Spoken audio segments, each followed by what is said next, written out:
O Hideki mencionou que você então tá querendo galgar aí o posto de Master Black Belt. Daqui a pouquinho tem o Master Black Belt Quântico das Estrelas, né? Coisa impressionante. Gostaria que você explicasse pra gente então qual que é o caminho que o profissional então ele deve percorrer para se tornar um Master acho até que você pode ir um pouco além. Como eu disse, eu fiz essa certificação, que na minha opinião nem é uma certificação. Puseram uma corzinha amarela lá para dizer que é uma certificação Yellow Belt, mas depois que eu voltei e olhando para o mercado, eu nunca vi nenhuma empresa procurando alguém que tivesse uma certificação Yellow Belt, né?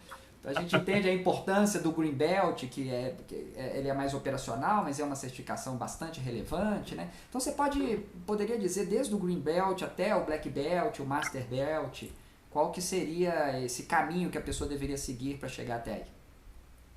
Tá bom, eu vou dar uma valorizada aí no teu Yellow, então eu acho que para ser justo a gente tem que falar do todo. Boa.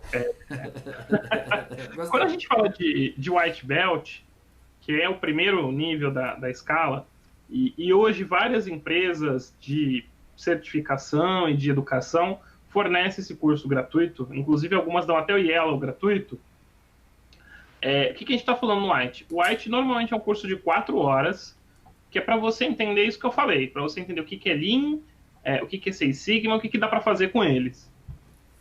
E ter uma noção mínima do que é processo. E aí é bem mínima, eu diria que é o CIPOC. Você entende que entra alguma coisa de alguém, você faz alguma coisa e entrega isso para alguém. Então esse é o White Belt, é um curso rápido e eu tenho feedback de que algumas empresas colocam o White Belt no dia da integração, por exemplo. Então o cara vai lá, faz integração com a RH, passa com algumas áreas de negócio, e ele já faz o White Belt como default da companhia. Eu ouvi isso de duas empresas, e curiosamente uma era farmacêutica e outra na indústria química. Então também são meio irmãs ali. Quando a gente fala de Yellow Belt, que é o próximo passo, aí já é um curso de normalmente umas 8 horas. E aí, por que é muito importante falar normalmente? Eu acho que antes de falar de certificação, é falar como funciona. A gente não tem hoje no mundo, não tem uma entidade, assim como o pessoal de BPM tem a BPMP, que regula quem é certificado ou não. Seis Sigma não tem um órgão regulador, né?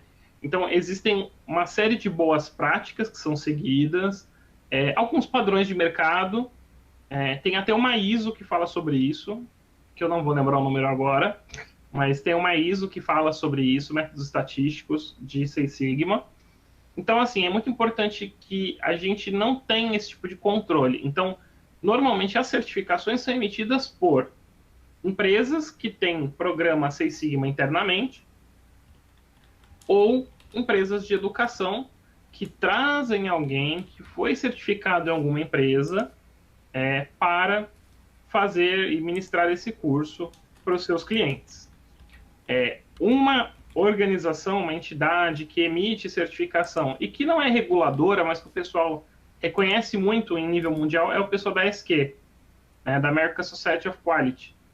Então, a ASQ, ela tem lá o book dela preparatório, que não é barato, a prova, que também não é barata, mas a ASQ ela é muito rigorosa no processo de certificação. Ela faz uma série de levantamentos, tem que enviar material, em alguns níveis mais elevados tem produção de conteúdo. Então, internacionalmente, quem é reconhecido pela SQ tem uma melhor aceitação. Mas, isso eu estou falando em nível mundial. Pensando em mercado brasileiro, a maioria das empresas que trabalham com esse programa são muito sérias e não tem nenhum tipo de questionamento quanto a esse certificado. Então, voltando, por isso que eu vou usar o termo normalmente agora. Então, Yellow Belt, conforme eu comentei, normalmente é um curso de 8 horas. E o papel do Yellow Belt em projeto Six Sigma, ele é auxiliar o Green e o Black Belt a fazer o projeto. Então, a gente ensina algumas ferramentas básicas para coleta de dados, algumas ferramentas da qualidade, alguma coisa sobre plano de ação que ele vai ter que fazer. Então, eles são recursos que auxiliam o Green, o Black e, obviamente, por tabela, o Master Black, a fazer o projeto. Bom, aí a gente vai partir para o Green, que é hoje a certificação acho que mais pedida no mercado, e aí agora, opinião pessoal, inclusive para muitas vagas de processos, né? Então, eu acho engraçado, quando eu vejo algumas vagas abertas, fala, né, desejável CBPP, o SEB, né, que é a certificação da OMG, e o Green Belt. Então, já é prova que elas estão começando a ficar um pouquinho mais próximas uma da outra. O Green Belt, ele costuma ter uma carga horária de 40 até 80, 60 horas. Normalmente fica em torno de 60.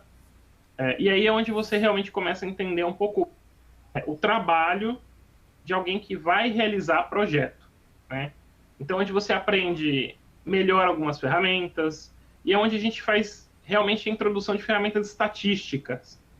Então, aí você começa a fazer análise de variância, você começa a calcular desvio padrão, para você definir nível sigma, você começa a olhar diagrama de dispersão, então você realmente começa a trabalhar um pouquinho com estatística ali.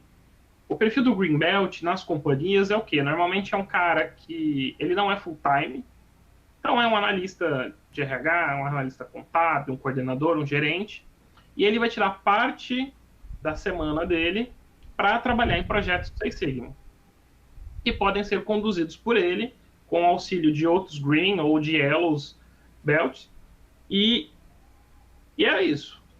Estou tentando não me alongar muito. Vamos falar de Black, né? E aí, beleza, se é o Green Belt, tudo bem. O Black, ele já tem um perfil um pouquinho diferente. Por quê? O Black, ele já tem um aprofundamento maior em ferramentas estatísticas, então ele começa a trabalhar com ferramentas um pouquinho mais complexas. A gente fala, né, começa a trabalhar, por exemplo, com ou bases de dados muito complexas, muito grandes, ou até, eventualmente, bases não normais. E aí você tem uma série de processos para transformar esses dados e tudo mais.